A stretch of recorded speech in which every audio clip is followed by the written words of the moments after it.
Саламатсыңарбы балдар? Анда эмесе бүгүнкү сабагыбызды баштайлы. Сабактын темасы проценттин аныктамасы. Сабактын максаты. Бүгүнкү сабакта процент деген эмне экенин түшүнө алабыз. Процентти бөлчөк түрүндө жана бөлчөктү процент түрүндө жазууга үйрөнөбүз. Жашоо турмушубузда процентти пайдалана билүүгө үйрөнөбүз.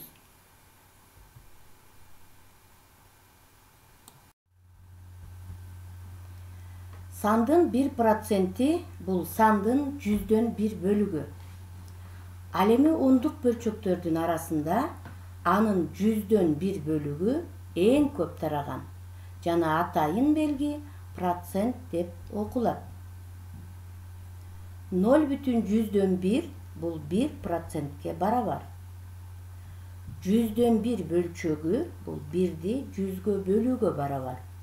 1-ди 100гө бөлгөндө 0,100дөн 1 бөлчөгү чыгат. 0,100дөн 1 бөлчөгүн 100гө көбөйтүү менен 1% алабыз. Демек 100дөн 1 1%ке барабар.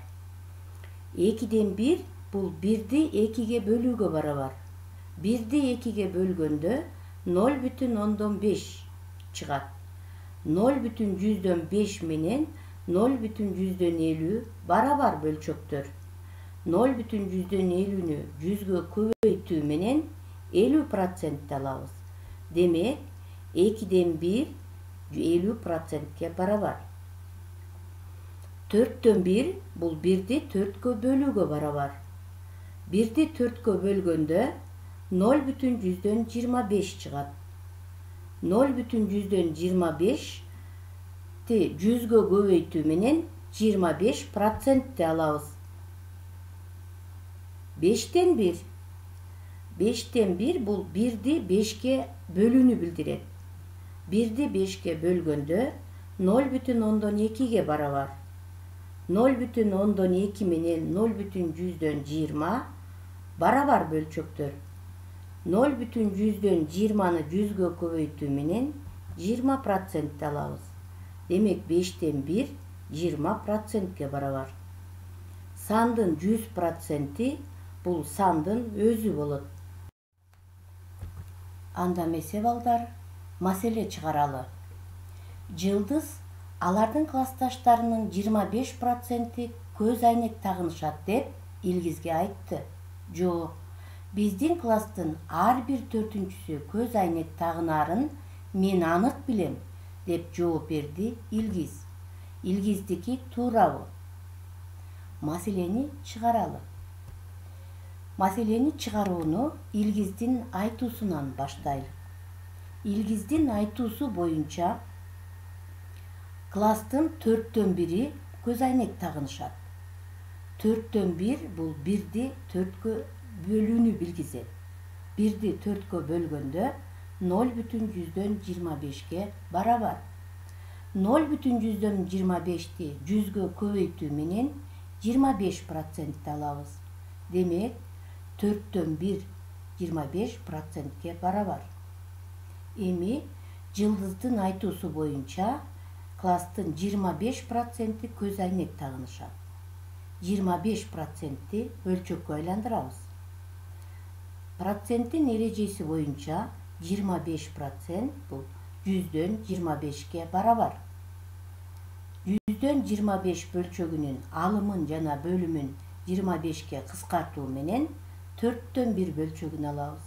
Демек 25% 4дөн 1ге барабар болду. Балдар, силер байкагандай, Илгиздин айтканы дагы, Жылдыздын айтканы дагы бирдей болуп жатат. Демек Илгиз Жылдыздын айткандарын башка сөздөр менен айткан.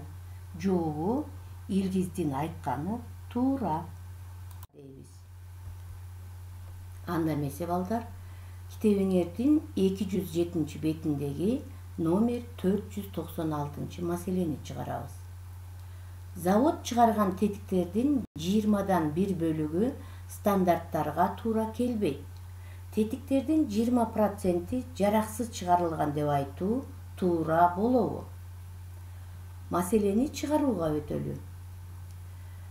Маселени чыгарууда маселенин шарты боюнча 20-дан 1 бөлүгү жараксыз.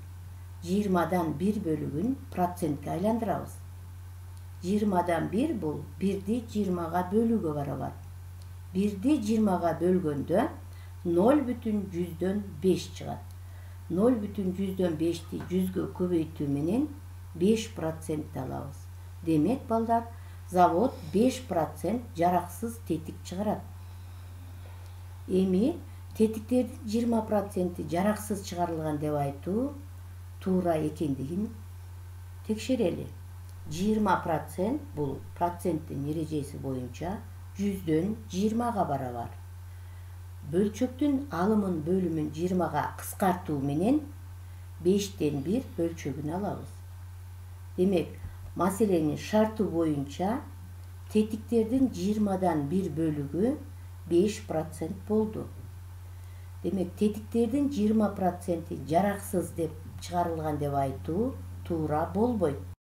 Анда эмесе, балдар, сабакты бышыктайлык. Төмөнкү маселени чыгаралы. Биздин класста 30 окуучу бар. Алардын 30% спорт секцияларына, 5ден 1-и комуз кружогуна катышат. Бардык окуучулардын канчасы спорт секцияларына жана комуз кружогуна катышат? Маселени чыгаралы. Маселенин шарты боюнча спорт секциясына 30% катышат, ал эми комуз кружогуна 5ден 1 бөлүгү катышат. 30% канча окуучу экендигин аныктайлык. 30% ондук бөлчөк түрүндө 0,30га барабар. 0,30ду 30 окуучуга көбөйтүп 9 алабыз. Демек, спорт секциясына 9 окуучу катышат. Эми комуз кружогуна канча окуучу катышарын аныктайбыз. 30 окуучуну 5ден 1-ге көбөйтөбүз. 5ден 30га барабар. 30ду 5ке бөлсөк 6. Демек, комуз кружогуна 6 окуучу катышат. Жообу. Спорт секцияларына 9 окуучу, ал эми комуз кружогуна 6 окуучу катышат. Ал эми комуз кружогуна 6 окуучу катышат. Балдар, үйгө тапшырма алалы. Үйгө тапшырма. Параграф 18.1-ди окуп, номер 497-ни чыгарып келет. Ушуну менен, балдар, сабак аягына чыкты. Көңүл бурганыңыздарга чоң рахмат. Саламатта калыңыздар.